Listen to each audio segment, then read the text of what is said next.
All right, we are here for episode 4 with you guys. I just want to take a minute and thank all of our followers and subscribers and everybody who's kind of supported us so far. Remember, if you haven't done so yet, please follow us on all of our social media, on Instagram and Facebook, and make sure you subscribe on YouTube as well. So if you haven't seen some of our episodes in the past, I just want to give you a brief little backstory behind kind of why we made this podcast. So we talk all the time, we're all family. 3 of us are brothers and Dan's our cousin who's like a brother to us. And we all are big, passionate fans about sports and about playing sports as well. And we have a great story for you guys that we want to lead off with today about a personal experience that happened last Thursday in one of our slow pitch softball games that ended up resulting in Trav with a little bit of an injury, I believe, to his ribs, to his face. I think he had some wrist injury as well. A shoulder bruise. A shoulder bruise, yep. So, yeah, you can see it as he's getting in there.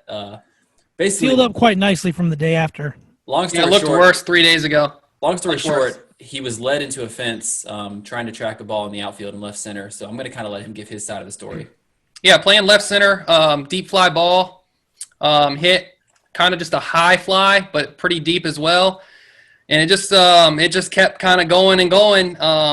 Wasn't even like breaking fully back on it because I didn't think I'd be having to run that hard. But there's another member of our podcast who is playing next to me in the outfield. I will not name his name. I will not throw him under the bus. He played next to me and plays next to me in the outfield. And he was communicating to me as I'm running back, "You've got room. You've got room. You've got room."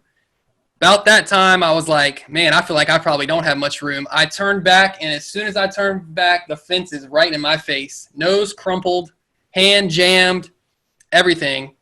Yeah, like I thought I was going to have a bloody nose, but then I didn't even realize it was actually scratched, like later on. Juddy's like, he walks up close to me, and he's like, well, I guess I just named his name. So I did throw him under the bus. Listen. Juddy, we'll discuss about how much Juddy is to blame, but he definitely told me 3 or more times, I believe it was 3 times, that I had room. 3 times, yep. And then at that point, I turned and my face was in the fence. Yeah, so he was in left center. It did not feel good. He was in left center. I was in right center, and he's tracking it, and the ball looked like it was going to drop well within the bounds of the field of play. And the field that we play on, the warning track is all of maybe 3 feet deep, maybe 4. Oh. And so as he was about 2 to 3 steps from the warning track, I stopped saying you got room. I should have said you're coming up on the wall. Wall. Yeah. Fence. I should have said that. By the way, chain link fence, not padded. No, not padded. Explains the nasty scrape that looked worse days ago. He is lucky that he didn't hit a post, because if he hit a post, it would have been a lot worse. But what ended up happening was the ball just kept carrying. And to defend myself a little bit, we had another person in left field who actually said that he thought the ball was dropping a little bit sooner as well. But yeah, I definitely take my part in the responsibility of him being injured there. Luckily, it's not going to hinder him from enjoying the golf trip this weekend. So I think his wrist has recovered nicely. And as long as nothing happens on Thursday in our game, I think we're safe to say that. Aggie, from your perspective of the story that you've heard, what percentage of blame would you say Juddy is responsible for? I say at least 33%. I was going to say 40, like a good 60-40 split. You know what I mean? I mean, the outfielder's got to have awareness, you know what I mean, to a bit. But, I mean, if the guy's spotting you all the way and then all of a sudden he just gets quiet, if he's telling you have room, then maybe, he should go ahead and tell you don't have room anymore. There wasn't much of a quiet pause, in my opinion, but Dan, it was kind of like you got room, 2 seconds, pow. Yeah, it legit was like the whole play happened in about 7 to 8 seconds. It was like for the first 3 or 4 seconds, I was like, yeah, you got room.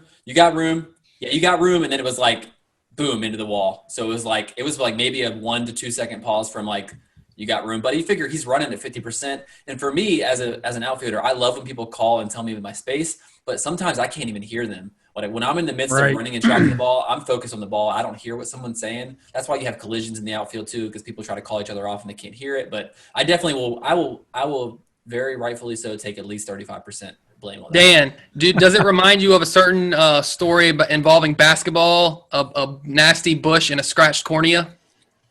Well, I think the only difference was intent here. I don't think the intent was for you to get injured, whereas, well, you know what? I don't think the intent was for you to get injured either, but I do think the intent was that you weren't going to be able to make a play in the basketball story. But on this particular instance, I think probably Juddy just thought that you were more aware of your surroundings than what you were. Somewhat, and stop calling you off. So, But yeah, it's a sports injury, and I'm glad you're okay. I'll leave it at this as we transition a little bit. I'll leave it at that. A comment was made, and I won't say who, but a comment was made by somebody, one of our listeners, who said that if they were out there in the outfield, that they would have caught the ball. So I'll just leave it at that. Oh, whoa, hold on now. But He knows who he is. he knows who he is. He's out there listening probably right now. Yeah, if you're listening. But in his mind, this particular viewer, in his mind, he would catch everything. So This is true. And He has a little bit of a over exaggeration on the memory of his playing days. I think. yeah, he misremembers a lot. He does misremember. Juddy, should the ball have been called? That is really the end all. It was. Okay. It was. Like I told you guys before. It was a maybe 1% chance catch because the ball ended up hitting like a little bit above the midway line on the fence, and then it dropped to the ground and rolled back towards the outfield. But there will be other opportunities. But we have a lot that we want to get into, so I don't want to take too much more time on that. We have some NFL stuff that we're going to dive into first. And just a reminder that this section is brought to you guys by Pies by Ty. She will be back at the Suffolk Farmers Market this Saturday, October 3rd from 9 a.m. to 1 p.m. So be sure to stop by and check them out and get you some of the fall favorites that I think are going to be making an appearance this weekend. But like I said, we have a lot to jump into, so let's just go right into it. Yeah, I want to talk about the Packers-Saints, first of all. I want to just talk about the game in general. I know there's a certain topic in that game that a few of us are quite passionate about. But I thought overall, watching that game, that was the better of the two big primetime matchups. That one turned out to be the better of the two, the better game of the two. I felt like the Packers had control of that game through most of it. I know it was back and forth, and it was a good game. Saints, I think, outgained them by like 40 yards. But I just felt like watching it, the Packers had control of it. That kid Lazard, man, he made a couple of big plays that I thought really changed the game. Seems to be developing into quite the number 2 receiver there for Aaron Rodgers in Green Bay. Liked what I saw from them. I feel like they established themselves early on as like, hey, we're looking to be that top-tier team or maybe that top team in the NFC, knocking the Saints down a peg. Saints are in a little trouble now at 1-2. Things are early. I know there's a lot of talk about them and their offense not moving it so much, but like what I saw from the Packers and thought they had control of it. It was a good win for them. I mean, a lot of people thought that, the Packers hadn't played anybody yet the first 2 weeks, so this was a good statement win for them. I think it was very noticeable that Drew Brees missed Michael Thomas more than Aaron Rodgers missed Devontae Adams. Yeah.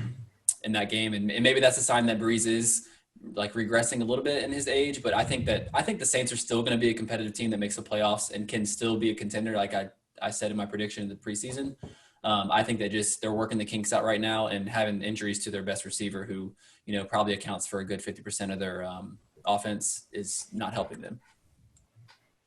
Yeah, I think I think the Saints still look like, to me, they're probably still the best team in the South, in the NFC South. I think the Bucs looked really good the other day, but I don't think they were playing a very strong opponent either. So I think you talk about Drew Brees regressing. I think he hasn't looked as good on passes that are a little bit further down the field, the mid-range to deep balls. And really, I don't feel like, I don't have numbers in front of me, but I don't think you're seeing him even really throw that many deep passes. I just look at his passes and just watching the game, it's like checkdowns all day. I swear I saw a stat on Twitter today that said that they were talking about somebody before the season said, I don't think he's going to be slinging it deep a lot. And someone was saying that he has not thrown a single pass over 35 yards all season, or like even attempted, let alone completed, which is crazy.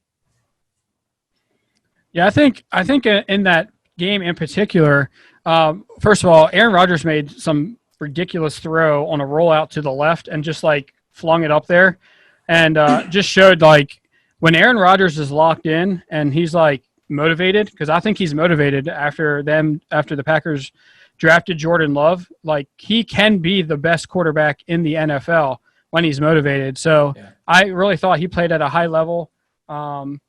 And as far as like the way the game went, and I know we have to get into this, but there was a point in the game, 4th and 1, the Saints had made the stop. They got the ball back with a chance to go down. Yeah, at midfield with a chance to go down and potentially take the lead. And then we had the fumble. The Taysom Hill comes in the game and fumbles the ball, which totally changes the way the game kind of ends up. We don't know how the game was going to end. That's the thing in the NFL that you can't predict. But in that situation, I don't understand how you take Drew Brees out of the game when he played a great game. Like statistically, if you look at it, he played a good game. He played to his strengths. He used Alvin Kamara all game long. He was starting to get into a groove with Manny Sanders throughout the game too. Yeah. You could see them building chemistry. And I just think with a lack of preseason for people to say that Drew Brees is regressing, I just don't think that's fair. I think that he's trying to learn with the new receiving core. So I just think the problem was taking Drew Brees out, putting Taysom Hill in, and we know what happened. We know the fumble happened. And Situationally, I didn't like it, but go ahead, Trav. Yeah, I want to address that because I know it's been a big talking point on a lot of radio and TV. My thing is this. You're going to criticize it right after it happens. Okay, it's an easy criticism to make, but for 2.5 to 3 years, Taysom Hill comes in 7 to 10 plays a game. Well, maybe not 7 to 10, probably close to it. Some plays he probably gets 10 plays a game. He at least gets 5 a game for them in the last 2.5 to 3 years since they've installed this package for him. And he has made their offense better. He is a big spark for them. He's done a lot of good things, mainly running, not so much throwing. They're starting to get more into him catching passes. But when he comes in the game, he's a spark for them, and he has been for 2.5 to 3 years. And he has come in bigger spots than this. This was mid-fourth quarter. He's been in later in the fourth quarter in close games like that and probably bigger moments later in the year and come in and had the ball in his hands, throwing, running, catching. So I don't understand why everybody, and I know, Dan, you were super critical of it, and I know your whole thing on Taysom Hill is he's overrated, but I've never heard you criticize their usage of him.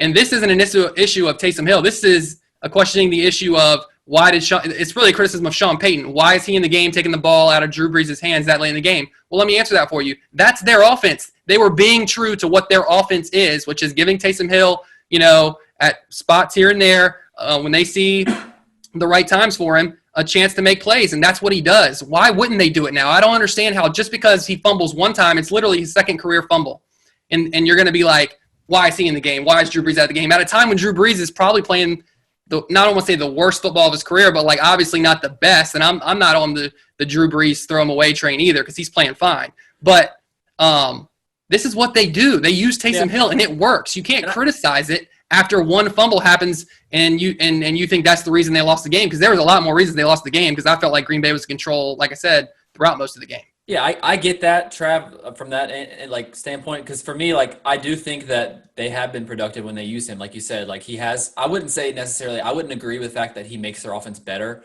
I think if you take Drew Brees, who's an MVP and Hall of Fame caliber quarterback, because he's a Hall of Fame caliber quarterback that you're pulling off the field. It's the same thing when we had Le'Veon Bell. Yes, I loved what he did when we put him in the Wildcat. I love what we did with direct snaps, but I still didn't want to pull Ben out to bring him in. Let them work together. If he's really going to make your offense better, it's not comparable. Let him run it as a running back or as a receiver if he's really going to make it better. That's not a good comparison, but I understand your point. And I also think that I don't hate Taysom Hill from an athletic standpoint. I think that he does great things.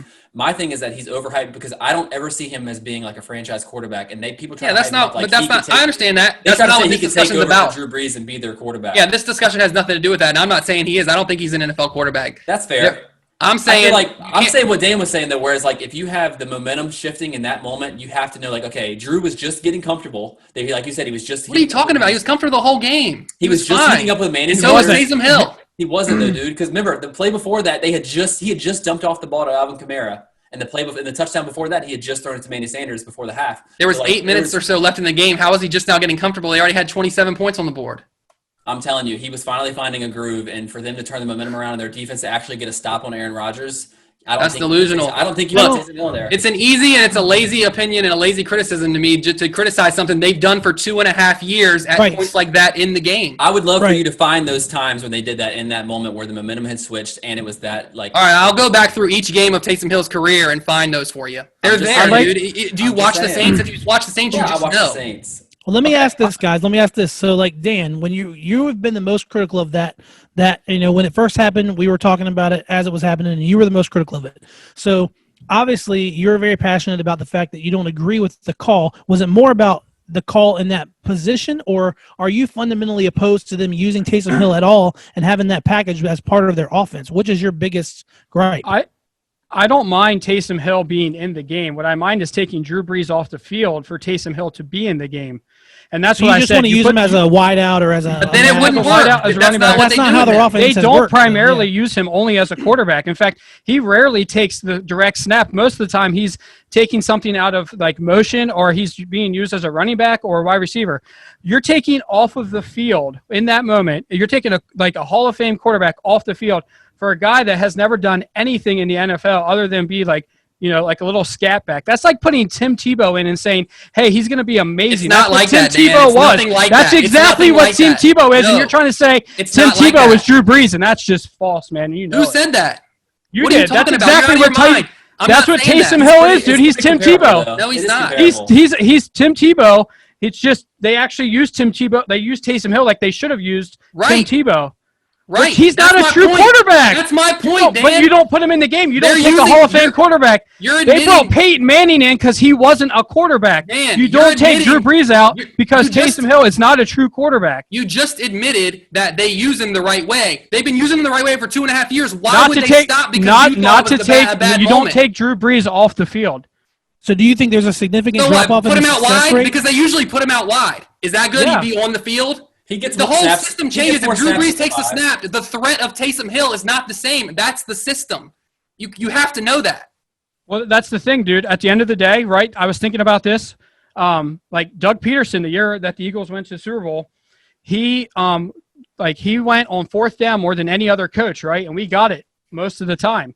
And it was like, hey, that's amazing. Like, right now everybody's going for it. But you know what? Doug Peterson's not having success. So you know what? You can have success with something. Just like the Wildcat, when they came in, It doesn't Taysom necessarily Hill's mean it's coming the in the right game. play. That doesn't mean that it's going to always be successful. It doesn't mean it's the right play situationally. And in that moment in the game, in my opinion, Dan, you know why I you're don't saying think you that? take Because you Drew had Brees off you the had the field. benefit of hindsight. Hindsight's 2020, bro. No, but I listen, actually we said- It's an easy listen, take. It's an we easy were- I take. said Oh, in the terrible Raiders call. game, if he you runs a can say 50-yard it's an easy- touchdown, you're not going to say that. Like we they- literally said this last week before when they played the Raiders game. We were just talking I said about that that to before you. it even happened. No, And then sure you enough, it happened. overhyped. You said Taysom Hill is an overhyped athlete, not that Sean Payton's usage of them that they shouldn't do it. That's two my point different was things. that they That's overhype two him. totally You different don't you do not put an athlete in that position if you don't think he's some high caliber athlete that's going to be better than Drew Brees in that situation. No, it's just There's it's just 'cause nobody he has better than talents Drew Brees that in can that be used situation. in this system. It's a gadget.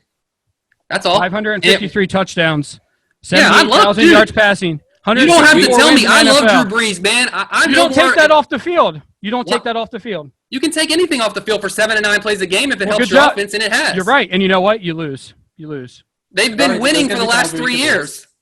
You're They talking lost the about game. one game, Dan. It's knee jerk. It's what you do. It's knee jerk. It's That's gonna what you it's do, gonna Dan. You it's are a gonna go knee-jerk back and reactor. forth here. So we're But be just gonna honest, the one thing I want to ask one question. Be honest. If he would have picked up a first down on that play, would you have been ripping the decision for him to go be in the game at that? I time? still like- would have not Nope. liked it. I still I would do not not like like, it. Jerk I do not reaction. like It's taking simple. Drew Brees I out will of the agree with game. Trav on that. It's easy In- to in rip that after moment, it didn't yeah. work. Of course, it's easy to rip after the game, but I still stand firm in my opinion that I don't personally. Maybe Dan does like what they do with him. I've never liked it. If Taysom Hill was on our team, and even though we were successful, I would still not want Ben coming out of the game for 6 to 7 plays because I think Right. you lose that opportunity. But before So we y'all are- more, Go ahead. Let's we'll move get on. to it. We got enough of that. Enough of that. Was there They're anything smarter than else? Sean Payton, Trav. They're smarter than Yeah, Sean Payton. we Was got to there talk anything about else? no. We got to talk about Ravens Chiefs, and that was not as good a game, but it was fun to watch. I feel like that game should have been even more of a blowout, or it wasn't really a They had the kick score-wise a return. blowout. It should have been a blowout if not for Harrison Butker just having an off night, missing the extra point, and then the kick at the end, and then a lazy fumble there on the first drive. So they missed the field goal on the last drive of the half, and then they missed the field goal on the first drive of the second half. Yep. And then it kind of like puts the Ravens back in it for a minute, and then Mahomes takes control again. But, man, Mahomes looked great. I feel like I know I'm going to let Juddy talk a little more about specifically Lamar Jackson's performance and kind of a theoretical, outlook on Jackson. But I thought Mahomes looked great. I didn't feel like the Ravens defense played that bad, but he made some sick throws, man, and just he looked really good. Yeah, I mean, I'm just gonna say it. I think obviously I'm a Steelers fan, and it can come off as me just being a Steelers fan and a Ravens hater. But the bottom line is, until the Ravens develop him as a passer, I don't see them winning a Super Bowl. And I actually, as a Steelers fan, knowing that Ben's days are coming to an end and that the uncertainty of our quarterback future is there, it makes me happy that I know that the Ravens with Lamar Jackson will live in a world where Patrick Mahomes will be the dominating quarterback who will win Super Bowls, and that Lamar probably won't. Yeah. I don't think he's a bad athlete. I don't think he's a bad player or a bad leader. I just think that he cannot pass the ball to save his life. He had 98 yards, I think. Yeah.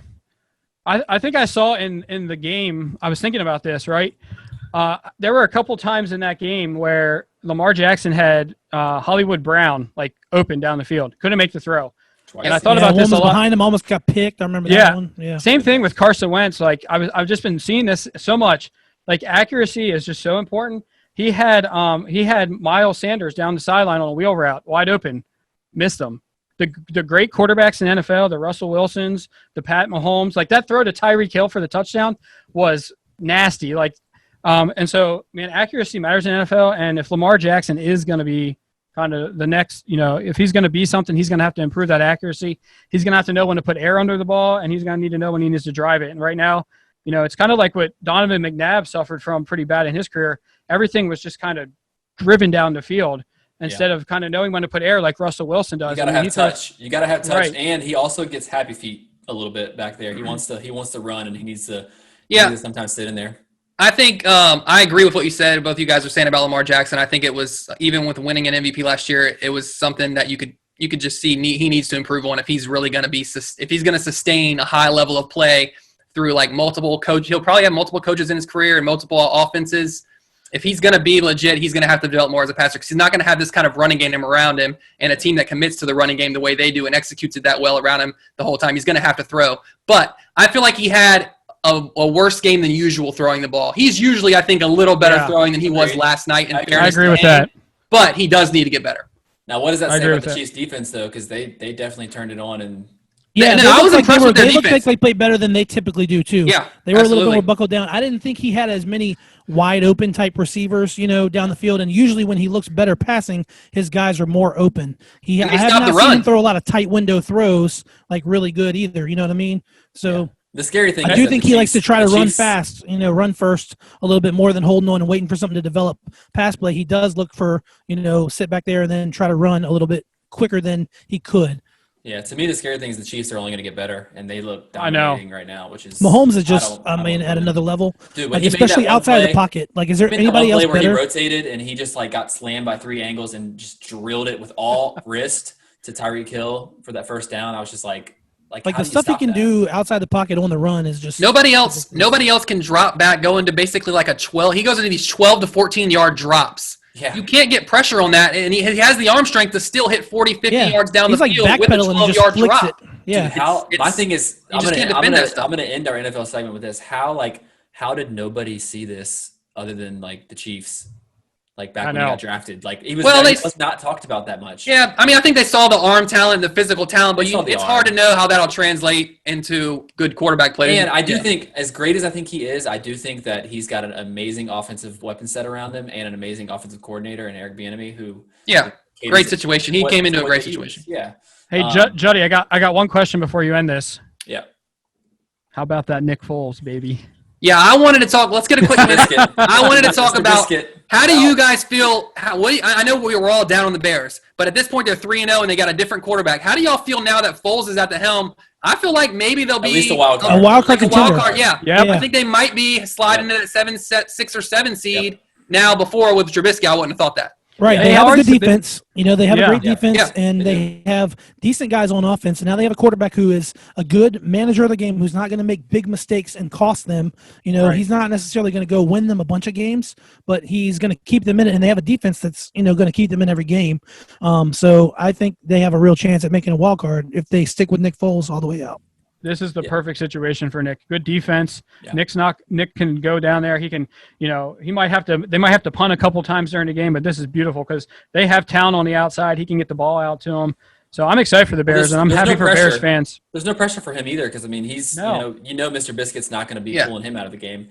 And Well- the thing is, it's just crazy because like they already have a 3-0 lead, and the thing that shocked me the most was that they pulled him out when they were 2-0. Like everybody was talking Yeah. about. I can't believe they pulled him in the third quarter when the first game they got down. But I think they saw the pattern. Like they Yeah. were down against the Lions, they were like not really dominating. But the Giants. also, don't you think Nagy was like ready for this. Like, Oh, yeah. even before the He was just season. waiting. He I was mean, waiting. even them going and getting him, he was ready to do it. You see him in whatever training camp they had. You know, it wasn't real training camp, no preseason, but like he in practice, he's probably like, yeah. And then he was just waiting for the time where he could like have a reason to do it. And I think third straight week of being down big. All right, let's do it now. But I mean, and I don't blame him. Why wait till you lose 2 games to pull the guy? Then it's too, like, not necessarily too late, but like you've lost 2 games that in his mind, we wouldn't have lost with Foles. So I don't blame him. Yeah. Well, as we move on, I know we got some good games next week we're excited about. Hopefully all the games are played. I know as of today there were some COVID scares. We're not going to go too much into that, but Tennessee, you know, had a couple people test positive, so there's some games up in the air between them and Pittsburgh on Sunday that might not be played, but hoping that they keep everything as scheduled and just kind of, you know, use those roster spots that they allowed and added. But we're going to switch over to some baseball because the MLB playoffs started today. I'm going to give you guys, before we get into it and let you guys discuss it a little bit of background on the format. So obviously it's modified like every other season has been. They did not play a full season. But what they did do is they expanded the playoff field to be 8 teams from each division. So what it's going to be is you got the 1 playing the 8, the 2 playing the 7, the 3 playing the 6, and the 4 playing the 5 on each side. And the crazy thing about it is that Trav was mentioning this the other day, how they're kind of bubbling it. So for the wild card rounds, which started, it's a best of 3 series, and it's all going to be played at the higher seeded teams' ballpark. Yep. And as they move on to the division series and then the championship series, they're actually playing all of the games back-to-back days. There are no days off. So I'm really curious to see how that's going to affect the pitching rotation, because they don't have that typical day where they'll have a day of rest in between. So they got a best of 3 series for the wild card rounds, and they go to a best of 5 for the division and a best of 5 for the championship. And then the World Series is the only one that's best of 7, and that one will be at a neutral site in Texas. So. Yeah, so a couple of the games have already got kicked off today, but all to be interesting. Just I kind of like it. Like at first I thought I'm going to hate this, but I think it's a little bit interesting putting 8 teams in there and kind of having them play. I've always been a fan in the next round. I've always wanted them to go to 7 games. I really hate the 5-game, like getting into like kind of the championship series. I kind of want them to do what basketball's done and what NHL, where they go to 7 games in that series. But I mean, other than this first round where, you know, it's kind of going to get them down to 8, the next series are going to kind of be like the postseason always has been. There's, you know, a level of, you know, illegitimacy to some of these teams that are probably going to win. We have to just put that out there. Like there's an asterisk that will definitely be there for us. But nonetheless, it's exciting as a fan to kind of see all these teams in there, see where the upsides might come. It kind of feels like March Madness a little bit in baseball. So, yeah, I don't think that the back-to-back days will be as much of effect in the division series and the wild card. But when they get to the championship series, when they play 7 games in the championship series and it's back-to-back like 7 days, that's going to be a little bit taxing on the players if it goes 7. You know. yeah. Yeah, it's like Dan said, there's a level of illegitimacy to this, like major asterisks. To me, like we had the discussion already, it's just with baseball, it's the least legitimate of them all. But for what we have, we talk about what we have and we watch as fans what we have. That's the best we can do. You can't change it. So, for a while, so. Yeah, looking Yeah, at the exactly. team. Yeah, looking at, and it was kind of cool. Like I was watching a little bit today at like 2-3 o'clock. It kind of reminded me, you know, getting home from school as a kid. Like baseball's on, man. It's like, and it's at least it's the right time of year. Like watching NBA this time of year is like feels so normal. weird, but like this is actually traditionally the time for playoffs. So it was kind of cool. But looking at some of the teams, I'm like, in the AL, I feel like it looks wide open. It's just, I'm really interested to see what the Astros can do. They actually finished as the worst record playoff team wise. Yeah. But the way they actually got seeded as a 6th seed, I don't like how they seeded it. They seeded it based on it where you finished in your division. So I didn't like that either. Yeah. I'm like, you had a losing record. You should be the 8th seed. Like, Right. Spoiler alert, they won today, by the way. Yeah. Right, and they won the first game. By the time this comes out, who knows? They could already be through the next round. Yeah. Like, They won their first game, so I'm interested to see what they can do being like they just snuck in, but yet they got a little bit better seed. And you know they're a team that has the pedigree. Well, some people might feel like they don't have the pedigree because they only won maybe because of sign stealing. and But asterisks. technically, Listen, if they win double this asterisk. year, they'll have 2 asterisks. They'll have asterisks. next Right, to the exactly. World Yeah, Series. so they But might they as have well the not win this experience either and the 'cause veteran there's experience in the But in playoffs, the NL, nonetheless. I feel like in the National League, you got a clear-cut favor in the Dodgers. They finished 6 games ahead of any other team with the 60-game run there. at 43-17. And so I feel like they're not necessarily going to win it. Anything can happen, especially having to get through these first series out of 3 games. Anything can happen. Mm-hmm. So, but I'd put my money on them probably if I had to. Yeah, I mean, I think I just think it'd be interesting to see how this plays out, because I know I read a lot today about how Rod Manfred said that he was testing this. He was like, hey, I've been a big proponent of making it 8 teams. He said maybe we don't push it to 8 yet. I know Trav's a big naysayer on that, does not want to do it. I don't want to do it either. I think, like you said, we've talked in the past about playoff formats. When you start letting in half of the field, it loses some of the legitimacy of it, even without a shortened season, because then it's like nobody wants to see an 8 seed come in who had a mediocre 500 season or lower, how it is in basketball, come in and run. It undermines your regular season is what it does. Yeah, it's exactly what it does. I always did feel like in Major League Baseball, though, for all those teams to play 162 games and only 4 to make it, I almost felt like it's hard. There should it's the hardest one to get in.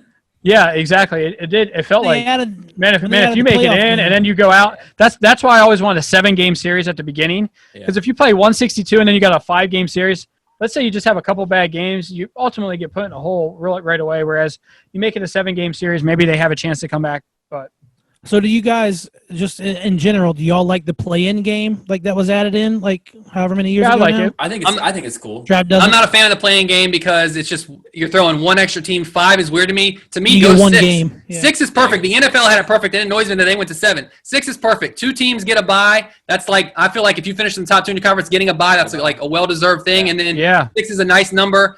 Anyway, as far as just the way the bracket sets up, then 3 plays 6, 4 plays 5. I just feel like 8's too many in the sports that do 8. Yeah. 4 is not enough. I agree with you, Dan. 4's never been enough in baseball. Go to 6 and do it that way. I don't understand. And then to do 5 and then but it's just a 1-game playoff. One game you play 162 in this. That one game decides 162 to decide games. it all. It does. Yeah, that one game. I don't like that. It benefit the Orioles a couple times in the past, so I like it. Yeah, but I mean, I'm looking at it. I get what you're saying, and you got to think about it too. The Dodgers, like you said, they were 6 games above anybody else, but they got to play the 8 seed in a best of 3. They could lose and be crap, because we had 3 bad nights or 2 bad nights. 2, whatever. yeah. All it takes is 2 bad nights. 2 bad nights, and maybe our pitcher just didn't have a good night. We're out. I'm pulling for the Braves personally, but yeah, that's what I was gonna say. On the NL side, I'm pulling for the Braves. On the AL side, I'd like to see pretty much, but although I'm interested in the Rays. Yeah, I am too. Yeah, they got good pitching, man. I mean, pitching. I mean, I saw. a difference maker in the playoffs. So the most intriguing matchup, on the AL side, though, is the Yankees Cleveland series to me. Yeah, I think so too. Yankees are That's a good series them right now, and they're smoking them in the first game here. Garrett Cole looked good. I think the Yankees, even though they're seeded, I know that we're going to hate to say this as O's fans, but I think they have the pitching that you need in the playoffs. They might not have done good. If I'm picking my pennant favorite in the AL, I would probably roll with the Yanks. I hate to say it, but unfortunately, Yep.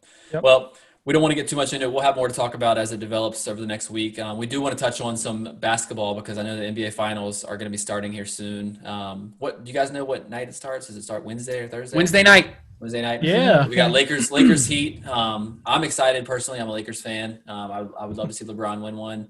And you can't knock him for making it to 9 out of 10 NBA Finals. So yeah, there's something to be said for that for sure. I mean, I kind of looked into some things as we were kind of getting ready for this.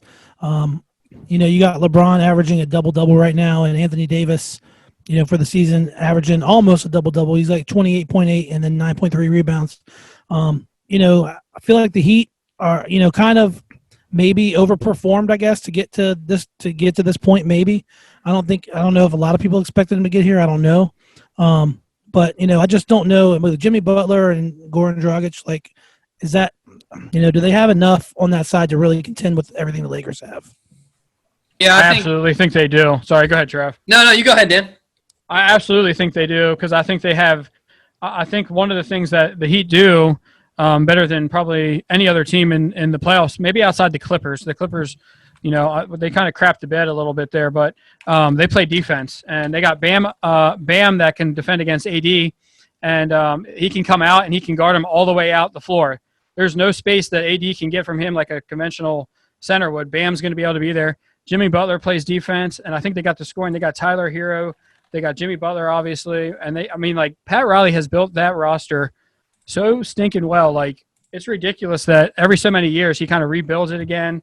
They're going to be a legitimate challenge for the Lakers. The Lakers aren't going to just like run this, I don't think, and just take it in like 4 games. Yeah, I think another thing too, Dan, to mention about Pat Riley is like the fact that he stuck with Spoelstra for so long. Spoelstra's an underrated coach. Hats I feel off like to him. people. Hats off to him for sure. I feel like they only give him like, oh, he had LeBron and Wade, and that's why he won his titles. But I know a lot of people have said from the beginning like that this dude's a good coach, and I think over time he showed that he's a really underrated, just a really good coach, and I don't think he gets the credit all the time that he deserves. I was going back and forth like, man, I think the Heat are going to give him a good run. I mean, I think the Lakers will win, but I'm thinking like I could see this thing going 7, at least 6. But I keep going back and forth, but then I'm like, no, I don't know, man. Maybe it's just because the East is so weak. That's why the Heat look good, and they could come out and strong, as a 4 seed. But I'm with you, Dan. I think they're going to give them a good series. I give them a puncher's chance in this one, man. I think they will to maybe do it. But I still think the Lakers will win, but I think it'll be a longer series. But to mention, Dan, I know you mentioned the Clippers there. That Doc Rivers firing, man, was out of left field to me.